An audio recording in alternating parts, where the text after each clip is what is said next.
Oh boy, let's get it cracking. So, had a chance to see A Cure for Wellness recently, and let me tell you, oh my god, it's probably gonna be one of the biggest what the fuck inducing films to have come out in 2016. But let me go ahead and get the image share going here. But okay, let's just start off with the positives. Okay, first off, this film might have to get nominated for best cinematography come future Oscars, because seriously, when the title sequence opens up to these buildings right here, oh my god! I mean, granted, I know they're just shots of buildings, but seriously, from this very moment, I knew that we were in for something special, cinematography wise, because this shit is gorgeous to look at. I mean, every single fucking shot in this movie is just immaculate. Like, it is moody. It's just darkly moody. It's very atmospheric. Uh, I mean, it's this shit. I mean, Gore really outdid himself with the cinematography here. It is outstanding. This shot right here was fucking fantastic. It almost has like a, particularly like with this image here, it almost has like a Terrence Malick feel to it. Kind of like the way the cinematography was in Terrence Malick's Tree of Life, especially. It's just got this really hyper tactile feel to it, but it feels like a very art house as well. I mean, just a beautifully stunning fucking movie. Holy shit! Is there any other shot that stands out that just blew my foot? Every frame.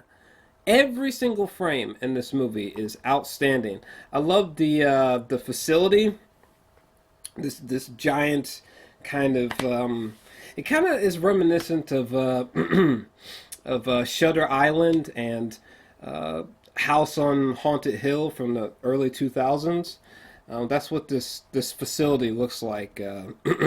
This place, the the castle here, and the film does such a great job of world building with this ominous yet strikingly beautiful place. You know, it's interesting. You know, DeHaan, you know, he has all these experiences, like hallucinogenic experiences, and like he has all these experiments done to him.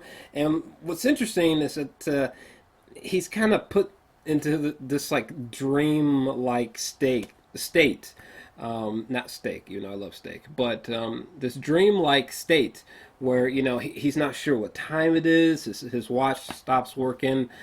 He keeps drinking this water. He keeps seeing things. Like, there's this one time when this motherfucker was in a steam shower room, and he was walking around, and it was like he was going through a labyrinth, and there was one time where like a deer walked by. That shit was so weird. And by the way, speaking of that deer, I think, yeah, I think I have it here. All right, now the car crash that happens because of this deer was fantastically filmed. And on the technical level, this film is extraordinary.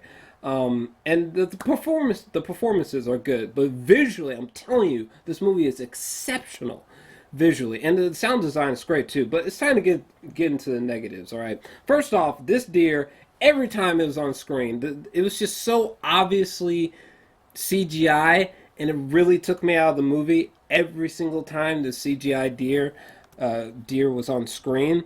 Also, this movie is full of really awkward fucking moments, and I don't mean that as a compliment. For example, there's this scene right here, okay,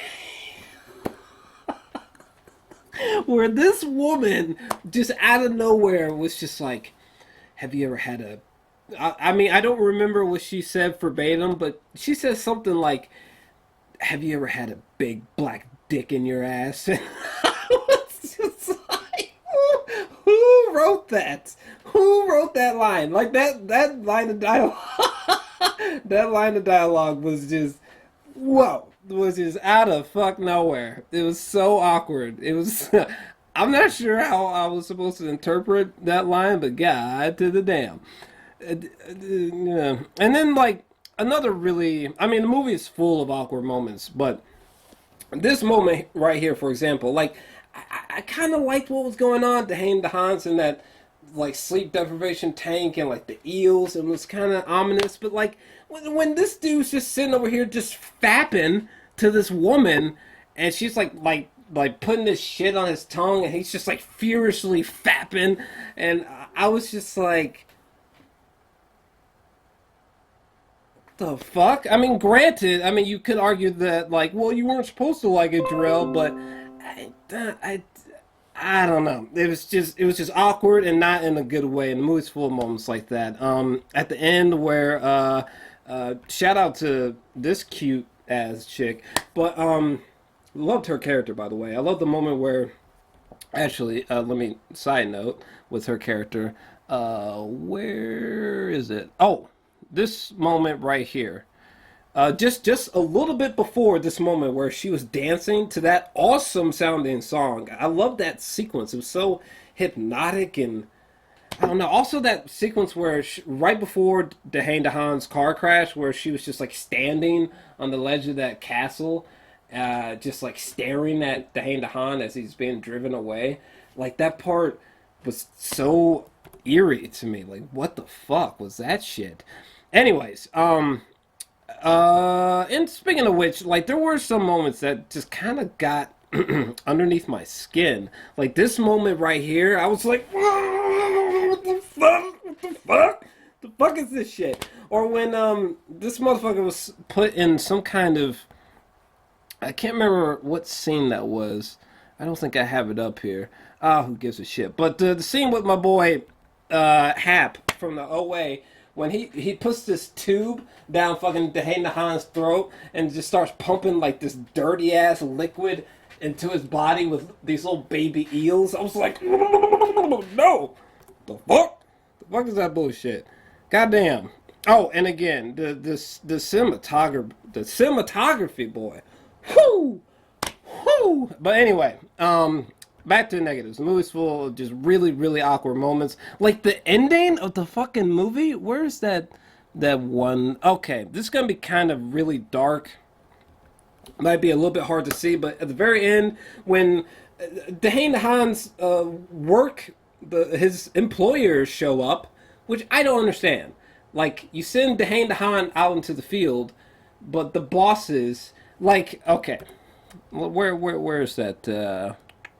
Where's that one shot? Okay, right here, right here. Okay, all the people in this room right here, they send DeHaan out to this fucking place because, at least in my mind, why the fuck would they send themselves? But then they just end up sending themselves to go get him. Like, couldn't they have taken themselves for whatever, whatever? I just found it hard to believe that they went out to the castle as it was lighting, as it was being burnt down. Like, you guys really left your jobs to go. Anyway, so they accidentally run over fucking DeHaan, and then him and Mia fucking ride off into the sunset basically on this bike. And in this moment right here, when they're riding away, DeHaan delivers this like weird cartoonish smile, and I'm not sure how I was supposed to interpret that moment. I think like you were supposed to feel like creeped out and like, ooh, what did that mean? But I laughed my ass off. It was so awkward when he was just smiling, big as fuck, riding away on the bike. I laughed so hard that I literally needed my inhaler. That part, what the fuck was that shit? So long story short, it's and then like the part where my main man Hap from the OA, this guy. The part where like he like is trying to like rape that one chick, and then like his face peels off, and then he's got like Pirates of the Caribbean level CGI fuckery going on in his face, and I was like, what the fuck is going on here? Yeah, I don't know.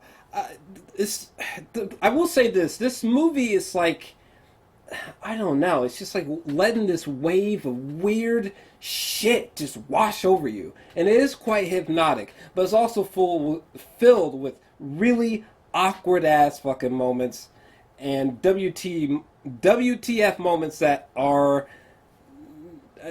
I don't mean as a compliment. I don't know. I don't know. Not to mention, like, not only was it really predictable, but by the time the story ends, there's not a lot in hindsight that's like a upstream color, or or like the OA or something, where in hindsight you can keep pulling it apart and pulling it apart and keep seeing something new every time. I don't think this is a movie that you could do that with. It explains a lot of itself, actually, and honestly it's way, way, way too similar to Shutter Island. I could keep going, but honestly I'm feeling like a 6. I feel like a 6 out of 10 6 out of 10 on it. I don't hate it, but it's just it's a bit too much. It's way too long. Oh my god, that's another major flaw. It is way, way too long. But there is something about it. It's definitely watchable. I just would hesitate to say that it's great, personally. It's a bit sloppily put together, outside of being visually awesome. But I'm feeling a 6 out of 10. What did you think about it? Let me know your thoughts about this film down below. If you enjoyed this video, just make sure to smash that like button and subscribe. All right. And in the lower right hand corner of the screen, you'll see a little circular button. You can tap that to instantaneously subscribe. And I'm out. Huzzah.